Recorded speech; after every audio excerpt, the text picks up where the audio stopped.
8-nji kysmat peýje takdiriyek bilen toýguljakynyň jababiyetinden mowzumyda bijerede bolsa fetvany naql etmeklikde, metalipleri naql etmeklikde kategori etmekden hakynda. Nahmadu we nusalli ala rasulil kerim.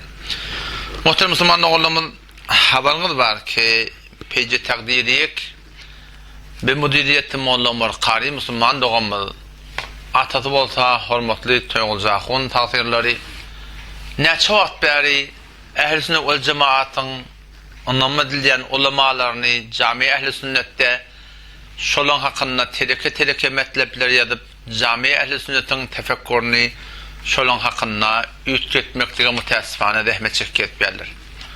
O bir tarapdan da Wahhabiyeti bir tanıýjak diýip her bir adam öz düşünçlerine, öz fehmlerine zor gelmese başşaar Rahib Bukhara olara Wahhabi diýmekdir. Ejemle şaarada mutassifana meni nowy musulmana da şuparum teleke töhmetleri gorupdurlar. Hafiz sahip şebele goýup ber.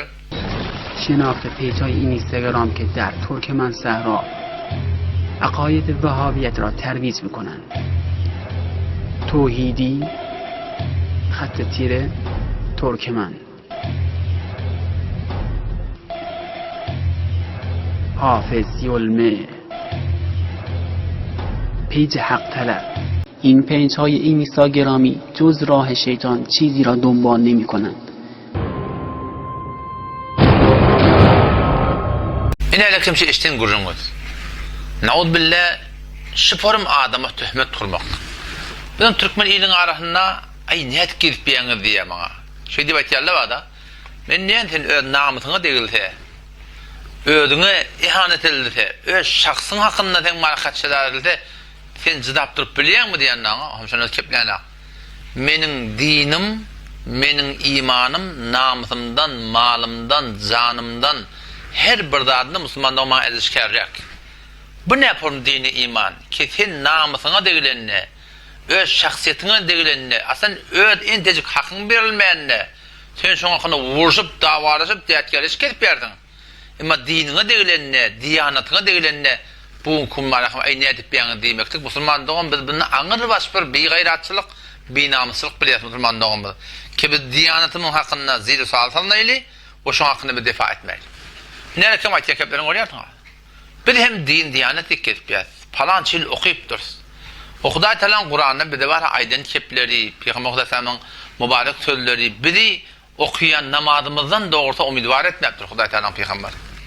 Belki hakka aitmaklıkta, hakka oraya bolmaklıkta bir de olukon dereceleri ve eğer şun oraya bolmasak bizim farzımızdan, neflimizden peyda yokluğun Peygamber Aleyhisselam'a sırahaten öz ahadislerini aydiptir. Belki Huday Teala'nın Kur'an'ı sırahaten getiriptir Müslüman'da olur. O zaman şoför Müslüman'da biz mecbur bilet özmen defa etmektir.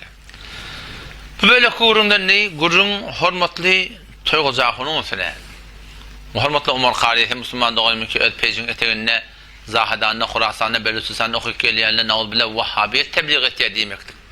Bu hormatly toyguljakyn öz kanalyna şu suratına Wahhabiyet tanıçak koymaklyk bagan der her suretde düşümüňiz şeýni şu form siz fehme gelipdirsiňiz, şu form düşme gelipdirsiňiz. Bir de sizin oturuşmaňa da teýýar. Biz sizden in hemen näçil bermen gel oturşaýdyň, şey dip birbirine gıýyşyp bermäýdiň, milleti Türkmen Sehran şu form marahym agdalara talyp şu form bolup bermäýdiň diýip bir de awwaldan şunu aýdyp bersin musulmanlar. Emma gynantakda oturuşmaňa gelmeýärler. Bir üç cemaat geldi, olar düşünşmän geldi, bile gelmeýärler musulmanlar. Näme diýip? Çünkü Hanefi mezhepten delillerin yokluğunu bilýärler. Arada yani geçen aradayda secdedegallere kömekçi bolup cemaatimiz bilen akkalada kömekçi bolup ýakak. Şotada kelavatda men şu hormatly toýguljakyny gördüm şotada. Şu aňyrdan göremse ahu dur berik. Toýguljakyn dur berik. Bu çykyp gitdi şondan. O seninki poçta tribun, poçta menberi mescid yani şu form bir Wahhabi diýip agdyny doldurup bir yatan şiir bolýardyň. Sen näme diýip durup adam bilen durup da gurunda sormaklyga sen ýagdaýyň ýok.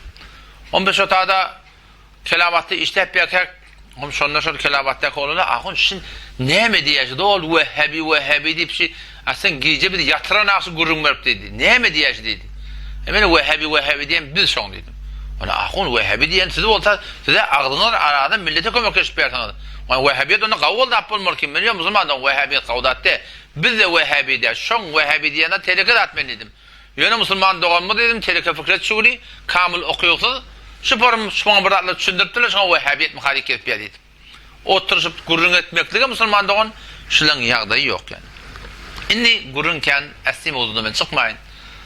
Wagan hormatly toğjaqyn musulman doğanım we ten hormatly Molla Qari musulman doğanım sen hop hen täze okuyup bersen hormatly Celal Qari Jepara Niknahat başşaki ulamalar ki mantıqda şu form marahim Vehhabiyet tançyk ket berseňiz Vehhabiyetin hakynda biz de ynjyqly biz de narahat nälekin şu men ýazan kitabymda 150 şolan hakynda o siz habaryňyz bar ki men şolan mukabilynda şola bilen marahim men nawar bolup şu münazara çağırdım siz hemme şuguruny bilýärsiňiz.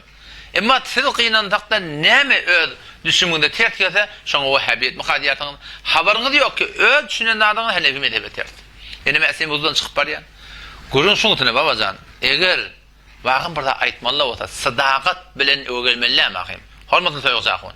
Ten näme in himmet hal bir gaty boli diýär musulman doganym.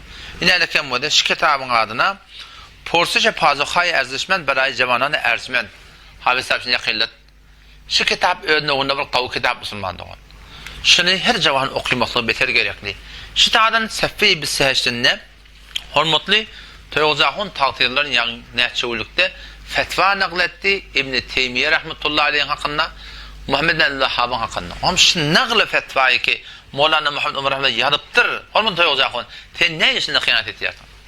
Sen näme üçin kategori etýärsiň? Men heýran sen näme edinda? Näme maksadyňla musulman dogan?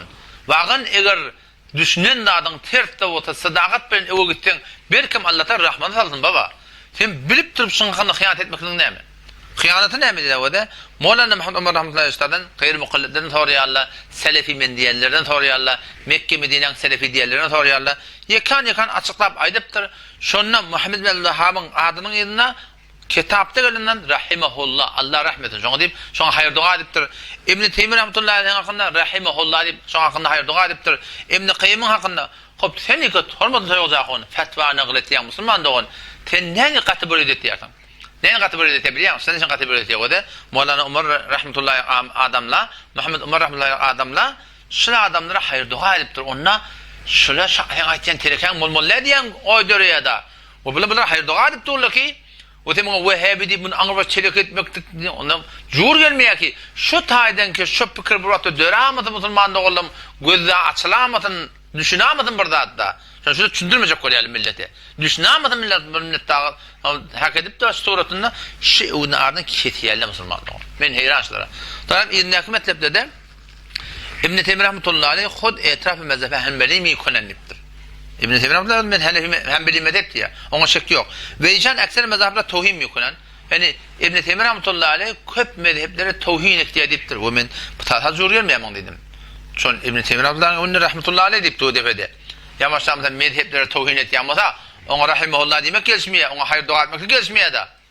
Ştada men onu diýen Goşlayan ki Mevlana Muhammed Umar rahmetullahi medresesine ustalar şu formuşta şeyle bir rappa sizin akidanız söylemiyor bizim akidamız o da onu ne yaparım bu dedim onunla hatayı safi bol olur dedi bizim akidamız o da dedi bir tahkik eder dedi o nihayeten şu tahkik gelip nihayeten belli oldu ki hatayı safi oldu musulman da ne demek bu da porsesinin ödünde de hatayı safi var pes işte inha bişter'an ki iktida ve taklit mümkün esen sualının ödü doğru de sualının ödü ne kadar da başarılı şu hatayı çapı olur. Bolýan musulman dogan her ýerde de. Tödün gytgaty ýalňysmaýan ýok. Emma şu gödüňe näkdady hiç kim ýalňysmaýar. Sen hormatly toýgujak musulman doganym Allah Teala sadagat bersin. Dogryny düşüneýli, sadagat bilen, egrin düşünekde sadagat bilen umid ba Allah Teala rahmat salsın. Emma bilip durup şu form fetwalar naql etmekde kategori edip, hıyanet edip cami ehli ve cemaatine näme düşündirjek bolýarsyň? Ki hatmy milletiniň aýtýanyda gelsinmi? Hop vakti sana yan ters olsa millet sana yanına gelse şu günah kim koyar musulman dogan. Allah temizden tawfik bersin. Şuna medes kategorilerken öwrekde inşallah men başardım o meseleleri açıklar. Kimme bada ehli ve cemaat Türkmen Sahra ulema-i alam ummet İslam hakkında başka agaidler hakkında hilaf ehli sünnete mubtala bolamazın. Şuna vazife aýtmaklyk eger mesele aýtmasam erti kıyamet men hem tutulacak. Allah temizden tawfik bersin. Vesselamu aleykum ve rahmetullahi ve berekatuhu.